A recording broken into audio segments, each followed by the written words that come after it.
Hey everybody, it's Jolly and welcome back to my channel. And I'm back with another share of my most recent project. And before I get into the finished product, I kind of have a few of the ingredients laid out here on my table and wanted to walk through those. So this project is an altered cabinet card, and actually really just an altered cabinet card holder. So this is an example of one. So I have two of these, one that I've used on the current project, and then this one, which is a smaller one. Um, but if you haven't seen this before, basically often a cabinet card will come in this sort of holder. And basically the idea is that you put the back into here, and then it can sort of stand up on a table. And then it has this frame, and obviously the cabinet card would go in the back.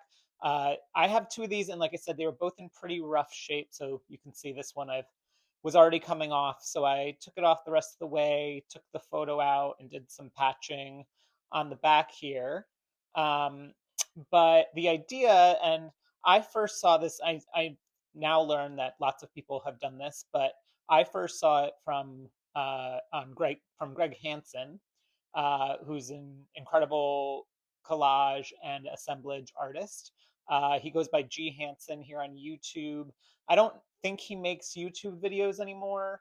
I think his most recent one was 5 years ago, and most of his videos are 11 or 12 years old. But I've been going through his back catalog, and he just does incredible work. And so the idea is basically you take this apart, and you can either use the photo that's in there or a different one that you like, and you build kind of a box that goes behind. So uh, hold on one second.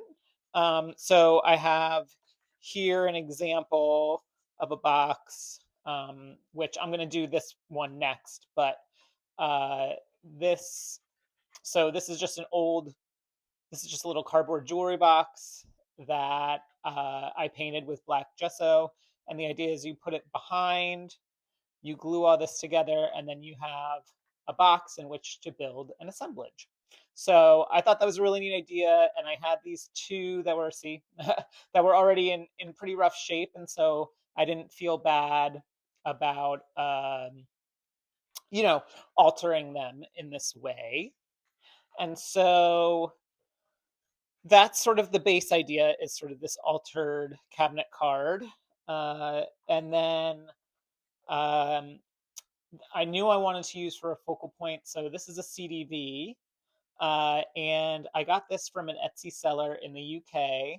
And I absolutely love this photo. I love the umbrella and sort of the faux ferns.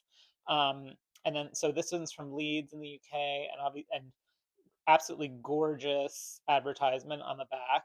I love this one. So I knew I wanted to use this photo in some way. And then in terms of what I wanted the actual assemblage to be made out of, obviously my mind sort of, I don't know, obviously, but my mind went to sort of rusty, grungy metal type things. But um, as I'm recording this video, it's the end of January 2026, and I live in Washington, D.C. And in addition to January, just feeling like it's been 100 years long, it's been some pretty dark days here in the US, um, both politically and meteorologically, I guess. So, DC just had a big snowstorm last weekend, and it hasn't been above like 20 degrees since then. So, there's a lot of snow and ice, which this area is not super used to. So, it's been kind of treacherous outside. People have been staying inside. So, I decided instead to sort of lean into something a little more optimistic, which is not always my go-to, but yeah. So I decided for the assemblage elements that I wanted to use these paper flowers that I make, and I think I've shown this before. I learned about them from a tutorial from Ann Kenlin here on YouTube, and basically these are just like circles of paper that are cut out and then folded into petals and then glued all together with something in the center. And I have been making these. I have an entire box of them at this point, but this one in particular and this one as well came. I use paper that came from Chanel at Bitter Melon Bindery. I've talked about it before, but I have a monthly subscription where she sends uh, sort of a surprise pack of these handmade Japanese papers, which are incredible. And I use them a lot in collage and a lot of my other projects. And I always cut a few circles out of each one to make these flowers. So, however, um, while the cabinet card holder that I altered is larger than this one, it's not that big. And obviously, this is a pretty big flower. So I think these are made with 2-inch circle punches, with a 2-inch circle punch for 2-inch circles. Um, and then I've also been making them in a smaller size, which I believe this is 1.5-inch circles. But even this was probably still too big. So here's my little prototype. So I went down all the way down to an inch circle, which gave me these kind of much smaller flowers. And so these turned out to be the perfect size. Um, so yeah, so I knew I wanted to incorporate the flowers and kind of so I guess sort of a plea for optimism or for brighter days ahead. And so um, I am going to now show you what all of this turned into. And this is the final piece. So yeah, so you can see it sort of stands, which is very hard to show on camera, but it stands nicely on my shelf. And so for this, I actually used an Amazon box that I actually kind of cut down and rearranged because it was a little too big. And I probably should have made it a little less deep, but I think that's okay. I like having the depth. And so obviously I took the CDV, I scanned it, and I enlarged it and printed it out. And I had this gorgeous frame around it, which is all original, obviously. And then inside the box, I just layered up a ton of these flowers. It was a kind of a painstaking process. It took me a while. I think I took like a week, week and a half, and just did like one or two a night um, to try to get all these flowers. Because even the flowers that are kind of covered up and you can't see them as well, they're all sort of they're all different papers, all different colors. No two are alike. So it was fun putting them together. And then on the outside, so this is just a random kind of wooden piece. It's very dimensional. It's a wooden flower from Reg Antiques, who I mentioned in my last video. That's where I got the tin types from.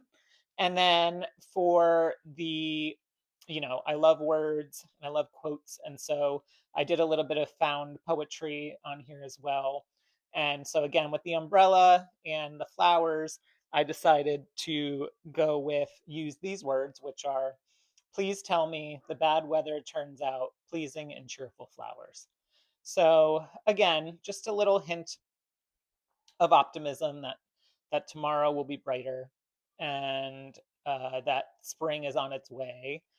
Even though I'm a winter person, I'm a fall winter type of person, but yeah. So I think I really love how this turned out. Again, this is my first time making it. The next one is going to be smaller, but I'm excited to come up with a theme for that. Um, but yeah, pretty happy with how this turned out. Definitely learned a lot.